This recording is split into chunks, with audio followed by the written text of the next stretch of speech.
Well, it looks like Congressman Eric Swalwell is in some serious trouble. So he just suspended his campaign for governor, California governor, yesterday after the allegations came out about him and engaging in sexual activities with women and alleged sexual abuse. So it leads me to wonder, like, how long did the Democrats know about this guy's disgusting behavior, this congressman? Because I don't think that he's the only one, to be honest with you. Truthfully speaking, I believe that there is, a handful of elected officials that allegedly use that victims slush fund hush money to silence so many staffers. And I think it happened on both sides. We're not going to just point to one side. I think it happened on both sides. I think that a lot of politicians um, are complicit, and this is taxpayers' money being used to silence victims and, of course, to cover up elected officials' dirty track records. So, where is the transparency there?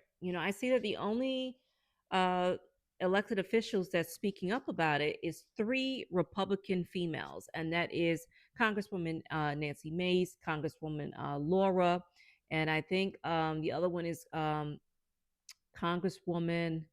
Lord forgive me, I forgot her name.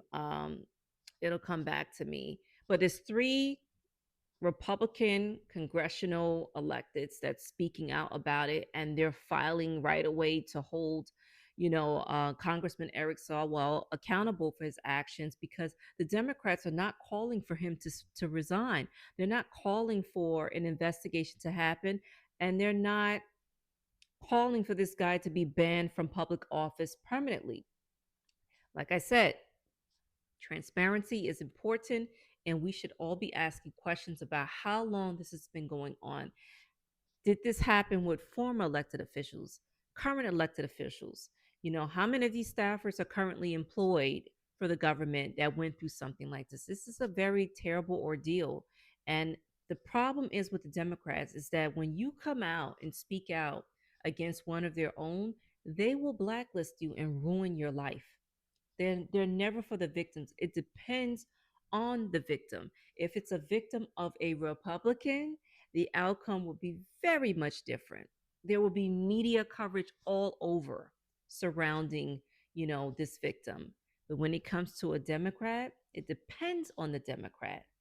They get protection. The media is not going to go out there and smear their names and splatter them all over the place. Eric Sawwell, whatever his name is, he was just an example of how easy it is to discard a person.